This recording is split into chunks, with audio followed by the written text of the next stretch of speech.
मैं आपको बताना चाहूँगा कि पिछली बार मेरे पास तकरीबन 60 बच्चे थे, उनमें से 37 बच्चे आज केंद्रीय विश्वविद्यालयों के अंदर अध्ययनरत हैं। मुझे बड़ी खुशी हो रही है, लेकिन साथ साथ में एक दुख भी है। दुख ये है कि 60 में से वो 40 जो बच्चे हैं वो ही क्यों गए, 20 क्यों नहीं गए? क्योंकि हमारे अभिभावकों की थोड़ा सा जो भय था कि कुछ बच्चियों को परीक्षा ही देने नहीं दी गई, और किसी बच्ची ने परीक्षा दी, एडमिशन हुआ तो उसको भेजा ही नहीं उन्होंने। ये बड़ा दुख की बात है कि कम से कम मैं अभिभावक जो यहाँ बैठे उनको कहना चाहूँगा कि ये भी बच्चियाँ हैं, इनको भी केंद्रीय विश्वविद्यालय मुहैया होना चाहिए, और आप इनको पढ़ाइए, इनको भी दिल्ली भेजिए जिस तरह से आप लड़कों को भेजते हो।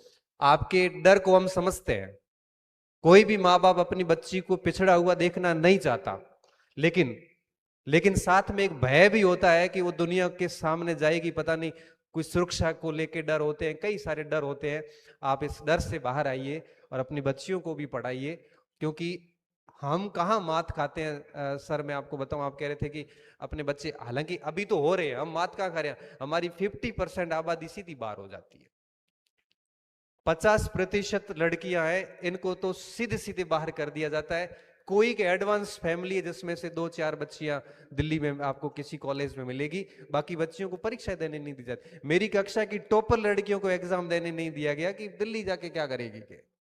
और किसी का एक बच्ची 942 नंबर आके, 1000 में से 942 नंबर आके उसको काउंसलिंग नहीं करवाई गई। मैं बहुत श्योर हूं कि उस सेंट स्टीफन की स्टूडेंट होती आज।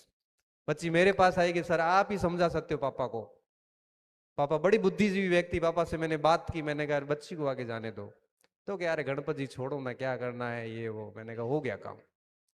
एटलीस्ट मैं आप सभी अभिभावकों से कहना चाहूंगा कि इन बच्चियों को भी आगे प्लेटफॉर्म मुहैया करवाया जाए, ताकि ये भी सेंट्रल यूनिवर्सिटी का हिस्सा बन सके।